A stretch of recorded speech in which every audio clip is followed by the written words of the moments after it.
Operasi militer Rusia di tanah Ukraina menjadi perbincangan besar dalam beberapa hari terakhir. Aksi bersenjata ini sontak mendapat kecaman dari seluruh dunia, tak terkecuali dari bidang olahraga.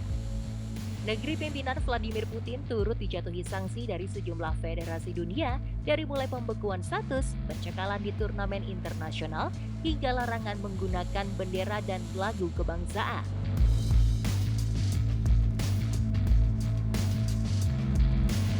Keputusan mengucilkan Rusia dari dunia olahraga bukannya tanpa kritik.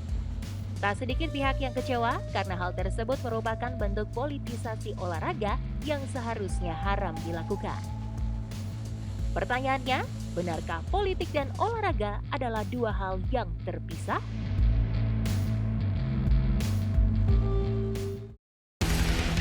Ada gium yang mengungkapkan bahwa politik dan olahraga tidak boleh dicampur adukan, pernah terang-terangan ditentang oleh Presiden pertama Indonesia, Insinyur Soekarno.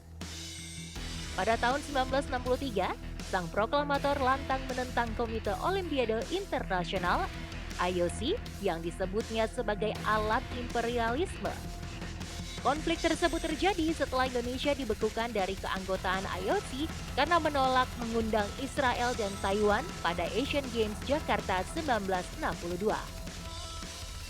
Berdasarkan pembelaan Soekarno, IOC sendiri nyatanya juga bersifat politis karena tidak mengakui keanggotaan Republik Rakyat China dan Vietnam Utara sebab keduanya mengusung pemerintahan komunis.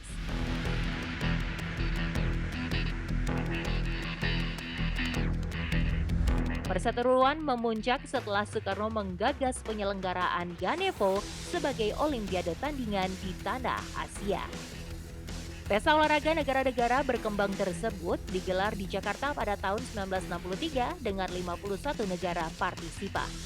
Indonesia dan IOC akhirnya berdamai setahun berselang meski kemudian Soekarno menolak untuk berpartisipasi di Olimpiade 1964.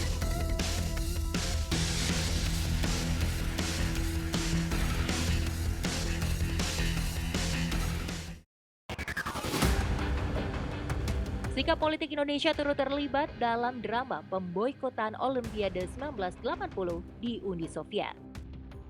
Presiden Soeharto yang kala itu menjabat mengikuti jejak Amerika Serikat dan 64 negara lain untuk tidak berpartisipasi di Olimpiade Moskow kala itu. Keputusan tersebut terkait dengan invasi Uni Soviet ke Afghanistan untuk mendukung pemerintahan berhaluan komunis.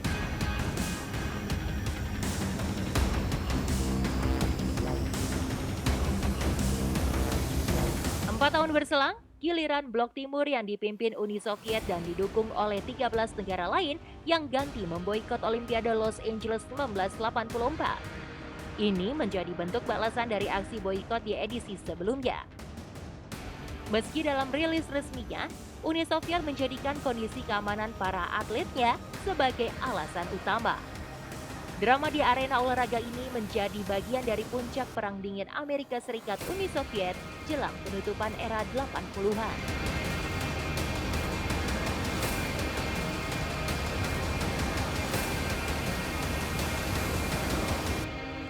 Olahraga yang dipolitisasi juga jelas terhampar saat legenda tinju dunia Muhammad Ali menolak panggilan wajib militer Amerika Serikat untuk Perang Vietnam. Tindakannya pada tahun 1966 tersebut didasari oleh keyakinan yang baru ia anut dan upayanya memperjuangkan hak warga kulit hitam. Akibat penolakan ini, Ali dihukum penjara 5 tahun, denda 10.000 US dollar, dan pencabutan paspor.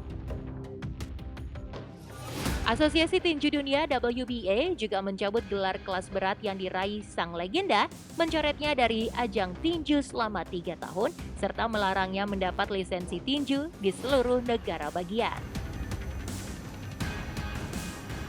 Dengan begitu, Ali tidak bisa turun ring setidaknya hingga tahun 1971 saat Mahkamah Agung membatalkan putusan pengadilan.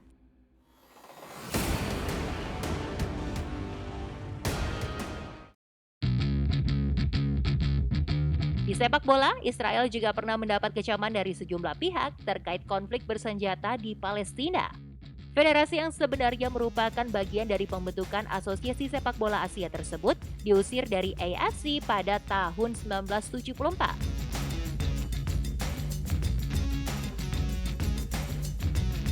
Sebelum pengusirannya, Israel terbilang cukup kuat di tanah Asia. Mereka menjuarai AFC Cup 1964 serta 2 kali finish sebagai runner-up pada edisi 1956 dan 1960.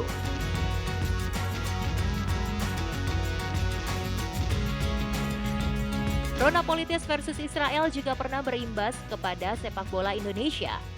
Merah Putih sempat merelakan peluang menuju Piala Dunia 1958 karena enggan bertanding kontra Israel meski venue netral sekalipun. Politisasi tersebut berujung dengan melajunya Israel ke fase playoff antar konfederasi sebelum dikalahkan Wales yang lolos ke putaran final turnamen.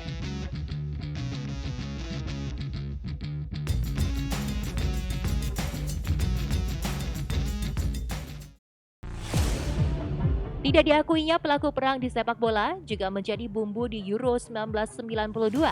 Yugoslavia yang seharusnya ikut berlaga sebagai juara kualifikasi grup 4 didiskualifikasi karena perang antar etnis di negaranya. Padahal kala itu, Yugoslavia tengah berada dalam era emas dengan bintang utamanya Robert Prosinecki yang bermain di Real Madrid. Dicoretnya tim bertabur bintang Yugoslavia membuat Denmark ketiban untung karena diundang sebagai tim pengganti dengan status runner-up kualifikasi. Meski kurang persiapan karena mendapat undangan hanya 1 minggu jelang hajatan, Denmark berhasil menjuarai Euro kala itu.